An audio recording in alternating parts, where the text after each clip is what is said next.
Good afternoon, everybody. Tim, football vagabond. Hope you're all well. Tim Slack, that is.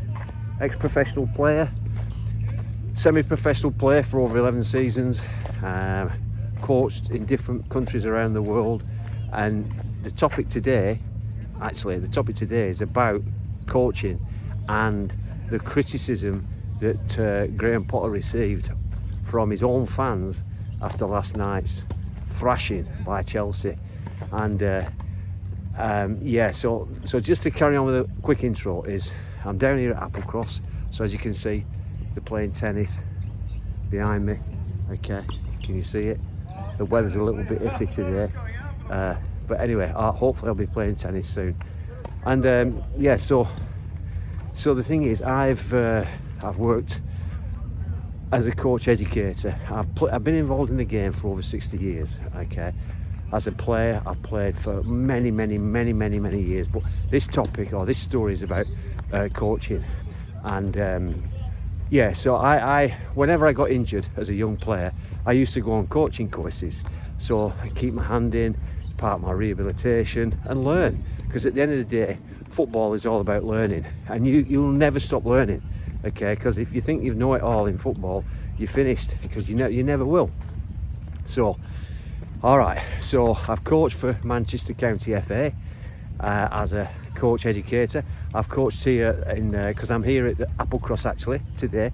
I've coached for Football West as a football development officer, coach educator, and I've done that for many years. So I've actually upskilled thousands of coaches, and I coached in America, and for different clubs, Blackburn Rovers, Oldham Athletic, Man United Soccer Schools. Came here with Burnley Football Club 13 years ago, came back here. So like I said, the vlog today is about the criticism and the fact that, yes, any fan has they're entitled to their opinion. But the thing is, come on fans, keep it constructive, keep it respectful, don't be so ignorant. Yeah, I actually know that West Ham are struggling. They're a team that's they've been struggling for a while. But remember, listen, you had a coach, David Moyes, and he won your trophies. What happened? Oh, you didn't like the style of football, even though you won trophies. So you fans are so hard to please, and the problem with fans is being so fickle is not good. Is not a good recipe for one, for the players, two, for the owners of the club, and definitely not for the manager or the coach. So Potter now, Graham Potter, I like Graham Potter, okay, but he's under huge pressure, and the fact is, the fan backlash can create such a story that the board decide, we won't stick with him, we'll let him go. And he's probably got, to be honest, less than 6 games. If he doesn't start winning and finding a formula to start winning games, he's out the door. Which is, another coach comes in. But you've got to remember, is no disrespect to West Ham, but West Ham can't match Chelsea, not for quality, skills and techniques that the Chelsea boys have. So you have to go with them, you have to try and match them for fitness. And when you've got an ageing squad, West Ham's an ageing squad, you've got to do things different.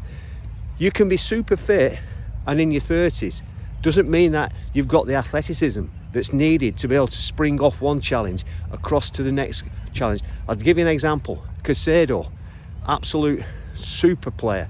I rated him when he was at Brighton, and I thought that he would go on and on, and he has gone on and on. So well done to Casado. But just for example, no disrespect to Souček. Souček, again, he's been a top player. You know, Czechoslovakia, scored lots of goals from a deep line midfield position at times, but he can't match the athleticism of a Casado because of the age difference and the fact that once you get volumes and volumes of games under your belt, it means sometimes you've only got so much energy, and if you can't do it, then that's where the youngsters are coming in. So then you become an experienced player alongside a young kid. So for me, if I was West Ham in Graham Potter's shoes, I'd have to find some young, really athletic kids and get them in the team quick, because they must have a top academy, West Ham, because they've been bringing young kids through for many years. Joe Cole's a prime example. Joe Cole, absolute top player, and there's been many others. I think Jermaine Defoe was there for a while at West Ham.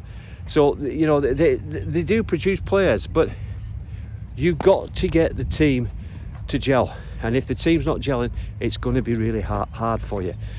Just with that criticism, just another thing with the criticism, like I said, part of the problem with life in the UK, this is my opinion, because I used to live there. I was born in Manchester, and the dark side of Manchester and the dark side of London, you do not want to be anywhere near it, because there's places there where even the police don't like to go unless they have to. So there's a really dark undercurrent of people's behaviour. So, you know, and again, you might get some comments on this blog saying, oh well, we're entitled. Yes, you are entitled to your opinion. I'm not saying you're not, but if you make it constructive, yeah, then you know, show a bit of love, really. At the end of the day, like I said, I must have upskilled thousands of coaches over the years, and I've never ever met a coach that wants to lose a game. Never. And these are coaches not just from UK, but these are coaches from different parts of the world, you know, whether it's Colombia, South America, different parts of South America, should I say, wherever. You know, I do know there's a dark side of the game where there's match fixing and things like that. But like I said, over being a coach since 19 years of age, on and off, because playing was my priority. To play is the best part of the game you can ever have. But coaching's not bad. It's a pretty good second best. Okay, so the thing is, so coaching for over 40 years, on and off, like I said, and I've never met a coach that wants to lose a game. So, you know, do you think Graham Potter wants to lose the game? No, he wants to win every game. Okay, that's in his DNA. The problem Potter's got now, though, he's really up against it, and if he fails in this job, it's going to be a long time before he gets back into the EPL. So of course he wants to keep winning. And yeah, another side story is I heard that Nuno at Esperantes at West Ham, I heard him that he was under pressure now from the owner. So the owner is saying that, or Nuno is saying that they're not getting on anymore, and whatever. But there you go. You see, that's an owner, and I've met people who run clubs, who own clubs. You know, there's always some know-alls in the game, and if that's the owner, and the owner wants to pick the team, and like I said, I've seen it, experienced it, yeah, and it's difficult. It's really difficult, and it makes me think. I'll tell you what. Here might be a shock for some people, but I tell you what. The owner, Marinakis, Greek guy, he will get Nuno out as soon as Nuno starts losing a couple of games. Not before he starts losing a couple of games. And who's going to come in? I reckon it'll be Ange Postecoglou back in the game. So that's my shock story for the day. Ange comes to Nottingham Forest. Okay. Anyway, not too long now. Okay. What's the date today? I think is it the 23rd? The date. So 3 more days and I'm off. Okay, on my big trip. So I'm going to do another one. Hopefully I can get some more in without the technology failing on me. Look after yourselves. Big weekend in the EPL. Love it. Okay. Love you all for watching. Love my family. God willing, I'll see you next time. Keep safe, keep healthy. Tick and subscribe. Let me know what you think. Share your comments. Yeah, everyone's entitled to the comments, but you know, let's have a bit of love. Let's take the dark side away from the beautiful game, and let's bring the light. Let us see the light. So from Applecross Tennis Club, I'll see you. Thank you. Thanks for watching. Bye.